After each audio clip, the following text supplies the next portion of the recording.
റബീഉൽ 12 വർഷത്തിൽ ഒരു ദിവസം ഫുള്ള് ജാതിയുമായിട്ട് റോഡ് മുഴുവൻ ബ്ലോക്ക് ചെയ്ത് ബഹളവും പടക്കം പൊട്ടിക്കലും അതും ഇതുമായിട്ട് ശബ്ദമലിനീകരണവും എന്താ പറയാ ആളുകളെ ബുദ്ധിമുട്ടിച്ചിട്ട് നബിയോടുള്ള സ്നേഹം കാണിക്കുക. ചിലപ്പോൾ ഇത് ആളുകളെ ബുദ്ധിമുട്ടിക്കുന്നതിനപ്പുറത്തേക്ക് ഇതിനകത്ത് ഒരുപാട് ചെലവുകളും കാര്യങ്ങളും ഒക്കെ ഉണ്ട്. അപ്പൊ ഈ ചെലവുകളും കാര്യങ്ങളും ഒക്കെ ഇത്ര അധികം ഒരു ആവശ്യമില്ലാത്ത കാര്യത്തിന് വേണ്ടി സ്നേഹം പ്രകടിപ്പിക്കാൻ പ്രഹസനത്തിന് വേണ്ടിയിട്ട് കാണിക്കുമ്പോൾ അത് ആവശ്യമായിട്ട് പൈസ ആവശ്യമായിട്ട് വരുന്ന ആളുകൾ സമുദായത്തിലുണ്ടാവും. അപ്പൊ അങ്ങനെയുള്ള ആളുകൾക്ക് എന്താ പറയാ വല്ലോ ചികിത്സാ സഹായമായിട്ടോ അതല്ലെങ്കിൽ വല്ലോ കല്യാണം നടത്തേണ്ട ആളുകൾക്ക് അങ്ങനെ അല്ലെങ്കിൽ ആർക്കെങ്കിലും വിദ്യാഭ്യാസത്തിന് എന്തെങ്കിലും പൈസ ഷോർട്ട് ഉണ്ടെന്നുണ്ടെങ്കിൽ നബിദിനാഘോഷം റാലിയൊക്കെ മാറ്റിവെച്ച് ആ പണം മുഴുവൻ ചാരിറ്റിക്ക് കൊടുത്തുകൂടെ എന്ന് ചോദിക്കുന്നവരോട് ഒന്ന് മാത്രമേ പറയാനുള്ളൂ. മുസ്ലിമീങ്ങൾ ഓടുന്നുണ്ടോ, നടക്കുന്നുണ്ടോ, ചാടുന്നുണ്ടോ എന്ന് നോക്കി നടക്കാതെ സ്വന്തമായിട്ടൊരു 10 രൂപയെങ്കിലും അർഹതപ്പെട്ടവർക്ക് കൊടുത്തിട്ട് ബാക്കി പറയുക. നിങ്ങളെ കൊണ്ടൊക്കെ സമൂഹത്തിന് യഥാർത്ഥത്തിൽ എന്ത് ഉപകാരമാണ് ലഭിക്കുന്നത്? നാളേക്കായിട്ട്, ഇനി വരുന്ന തലമുറയ്ക്കായിട്ട് നിങ്ങൾ എന്ത് നല്ല സന്ദേശമാണ് ഇവിടെ ബാക്കി വെച്ചിട്ടുള്ളത്? വെറും വാക്കുകളിലെ ഉപദേശങ്ങൾക്കപ്പുറം പ്രവൃത്തിയിൽ ഇതൊക്കെ കാണിച്ചു തരുന്ന ആരാണ്? നോക്കൂ, നിങ്ങൾ ഓരോ വെള്ളിയാഴ്ചയും നമ്മുടെ നാട്ടിലെ പള്ളിയുടെ മുന്നിലേക്ക് ഒന്ന് കണ്ണോടിച്ച് നോക്കണം. ജാതിമത ഭേദമില്ലാതെ എത്രയോ മനുഷ്യരാണ് അവിടെ വന്ന് നിൽക്കുന്നത്.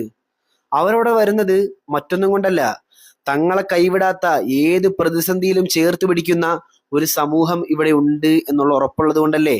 ഇസ്ലാമിന്റെ പ്രത്യയശാസ്ത്രം എന്ന് പറയുന്നത് തന്നെ അപരന്റെ സന്തോഷമാണ്. റമദാൻ മാസം ആകുമ്പോഴത്തേക്ക് കോടിക്കണക്കിന് രൂപയുടെ ഭക്ഷണമാണ് ആളുകളിലേക്ക് നൽകുന്നത്. റമദാൻ കഴിഞ്ഞ് ചെറിയ പെരുന്നാളാകുമ്പോൾ അരി പാവപ്പെട്ടവർക്ക് സക്കാത്ത് കൊടുക്കുക, ദാനം ചെയ്യുക എന്നുള്ളത് നിർബന്ധമായ കാര്യമാണ്. ഇനി ഇതെല്ലാം കഴിഞ്ഞ് വലിയ പെരുന്നാളാകുമ്പോഴോ മാംസവും മറ്റ് ഭക്ഷ്യ വിഭവങ്ങളും ആളുകളിലേക്ക് എത്തിക്കുന്നു. ഓരോ പരിപാടി വരുമ്പോഴും മഹല്ലിൽ ഭക്ഷണം വെച്ചിട്ട് ആ നാട്ടിലെ എല്ലാ മനുഷ്യർക്കും, മുസ്ലിമുകൾക്ക് മാത്രമല്ല ആ നാട്ടിലെ മനുഷ്യർക്കൊക്കെ കൊടുക്കാണ്. പരിശുദ്ധ പ്രവാചകർ സല്ലല്ലാഹു അലൈഹി വസല്ലം തങ്ങൾ പഠിപ്പിക്കുന്ന എന്താണ്?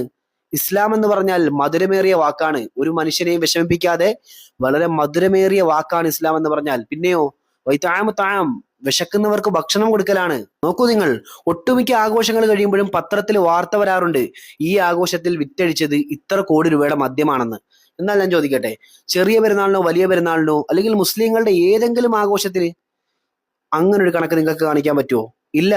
കാരണം ഞങ്ങളുടെ ആഘോഷങ്ങൾ എന്ന് പറഞ്ഞാൽ അപരന്റെ കണ്ണീരൊപ്പലാണ്, ചാരിറ്റിയാണ്. ഞങ്ങളുടെ പ്രവാചകർ സല്ലല്ലാഹു അലൈഹി വസല്ലം തങ്ങൾ പഠിപ്പിച്ച ഏറ്റവും വലിയ പാഠം ഇർഹമു മൻ ഫിൽ അർളി യർഹമുക്കും മൻ ഫിസ് സമാ. ഭൂമിയിലുള്ളവർക്ക് നിങ്ങൾ കരുണ ചെയ്താൽ ആകാശത്തുള്ള അള്ളാഹു നിങ്ങൾക്ക് കരുണ ചെയ്യുമെന്നാണ്. അതുകൊണ്ട് നബിദിനമായാലും മറ്റ് ആഘോഷങ്ങളായാലും അതിനെയും ചാരിറ്റിയെയും രണ്ട് എതിർ ധ്രുവങ്ങളിൽ നിർത്തി തെറ്റിദ്ധരിപ്പിക്കാൻ നോക്കണ്ട. ആഘോഷങ്ങൾ ഞങ്ങളുടെ സന്തോഷമാണെങ്കിൽ കാരുണ്യം എന്ന് പറഞ്ഞാൽ ഞങ്ങളുടെ ജീവനാണ്, ഞങ്ങളുടെ പ്രത്യയശാസ്ത്രമാണ്. രണ്ടും ഒരിക്കലും പരസ്പര വിരുദ്ധമായ കാര്യമല്ല.